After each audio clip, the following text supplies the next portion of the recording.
always think of the new mother and the newborn first. It's not about you, it's about them. Okay?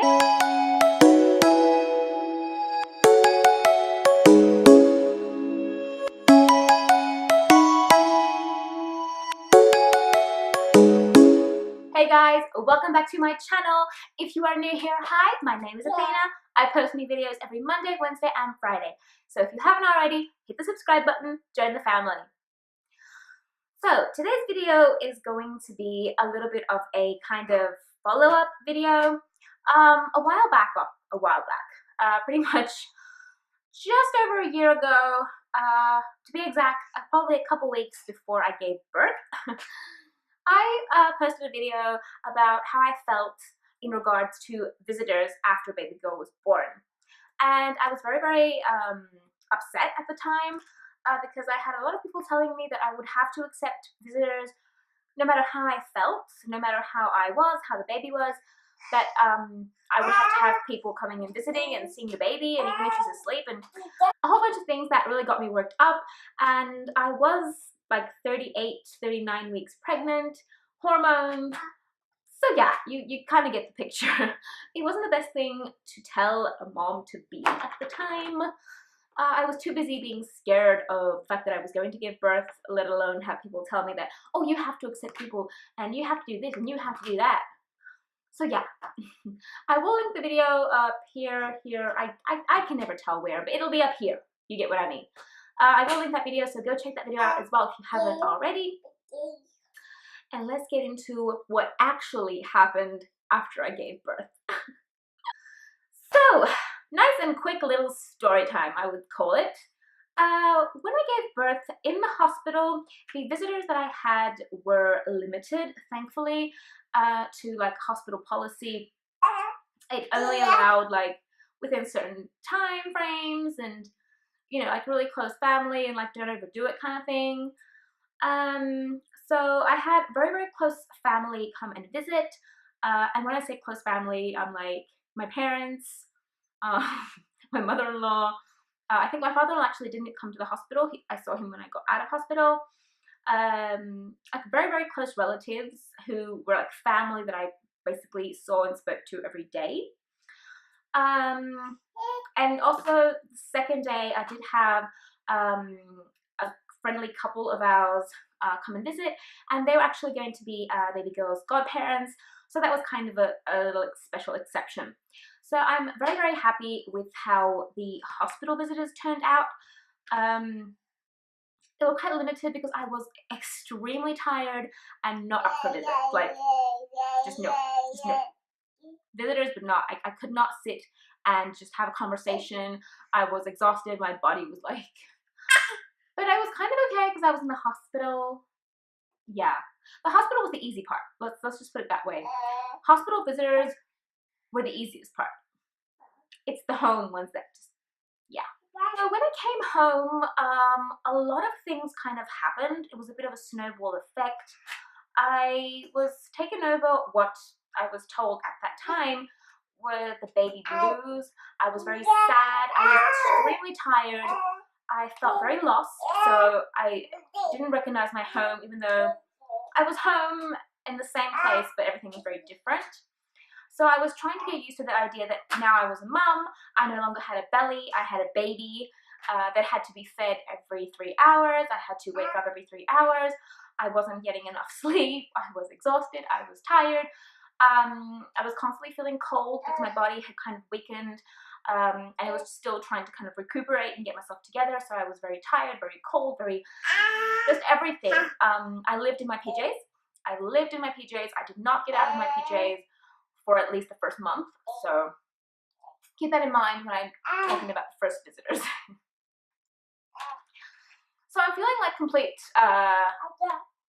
yeah, insert word here, and I have random people popping up.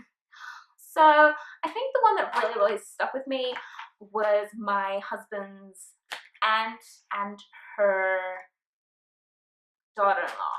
So his aunt from his dad's side, so my father-in-law's sister and her daughter-in-law, who calls her mommy, came to visit. And mind you, I've spoken to these women maybe 3 times, like in the 8 years I've been with my husband. So these women who I practically don't even know, like I barely see them, I've barely spoken to them, woke up to come and see me. I think it was like the 2nd day I was home, maybe it was the 3rd, or actually, yeah, it was like the 4th or 5th day because my mom had to leave at the time.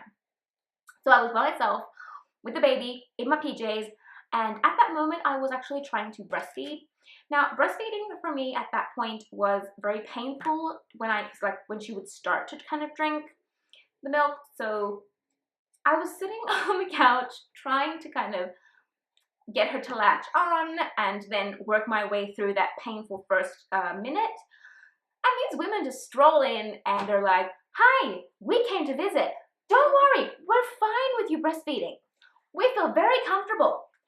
And I'm kind of like, I don't think it has to do with you being uncomfortable. It's me. Hi, I'm the one who gave birth recently. So these women proceed to come in, tell me how comfortable they feel with me breastfeeding and that, oh, it's fine, we don't mind. Pull up chairs right next to me as I am trying to breastfeed my baby. I've barely been a mom for like a week, mind you.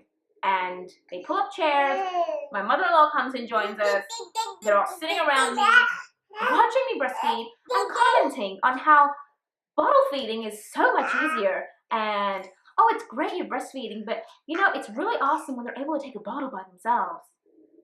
And I'm sitting there being like, why is there no one to help me? Why no one rescue me? Why is no one rescuing me right now? So I was caught in a lovely, lovely little situation where I'm sitting here engorged breasts and all trying to breastfeed my 1-week-old baby.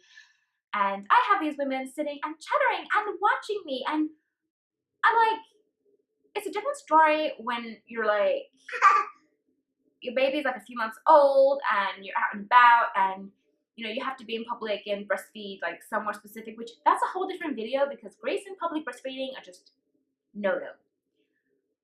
But when I'm sitting here just trying to learn how to breastfeed and I have you sitting around, like literally she pulled up a chair right next to me, like right here, my boobs out right here.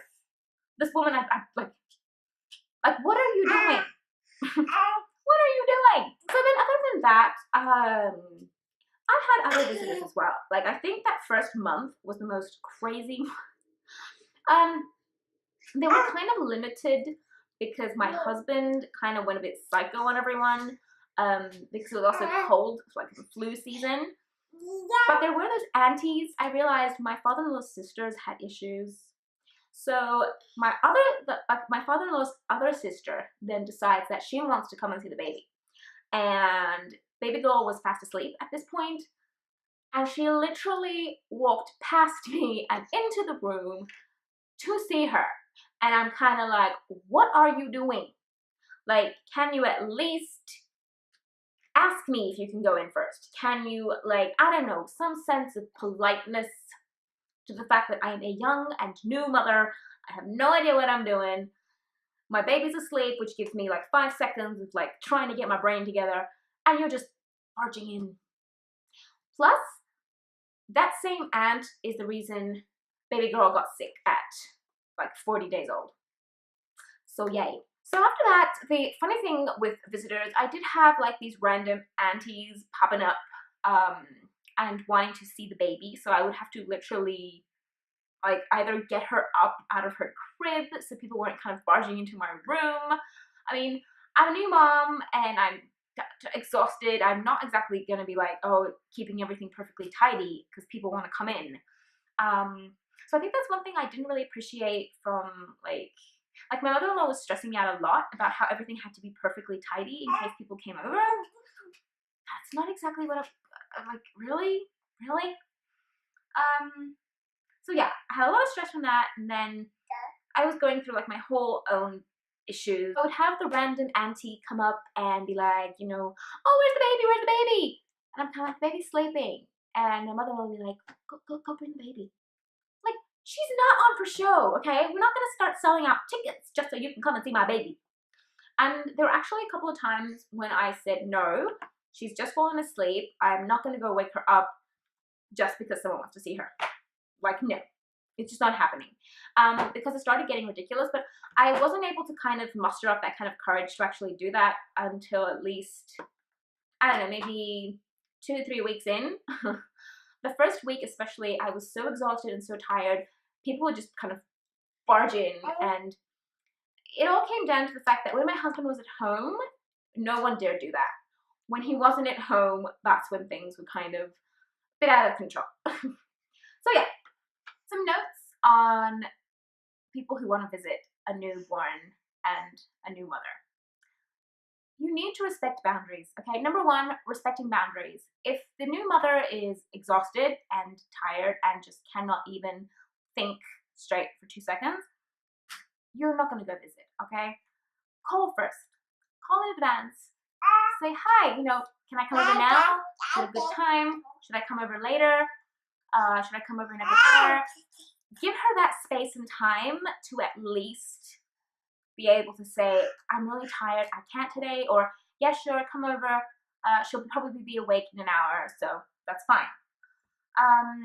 Always respect those boundaries and always give a new mother choices, because choices are the number one thing that are taken away from a new mom, I've realized.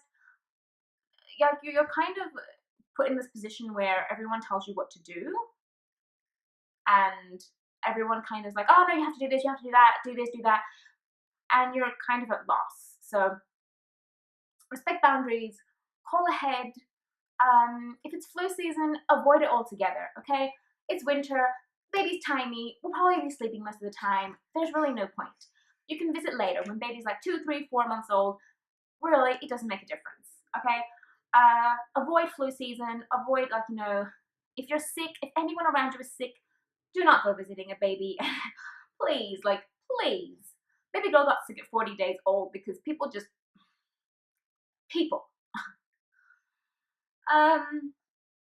When you do go visit a newborn and a new mother, don't forget to help.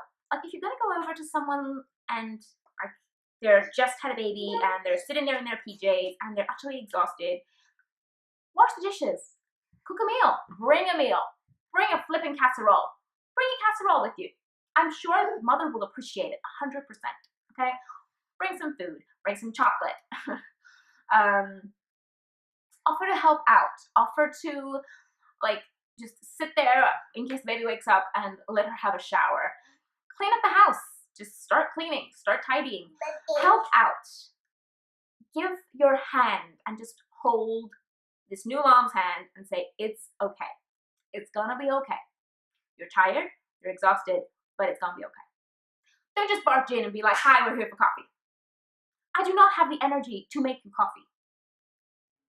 I'm getting very sensitive on this topic. This topic drove me nuts. Are you standing? Yes, you're standing. Okay. Okay, we're making a thing of standing, are we? Someone's growing up. So yeah, that's pretty much, I think, all I want to say in this video. I wanted to make it short and quick, but I don't feel like it's going to be short and quick. But it doesn't matter.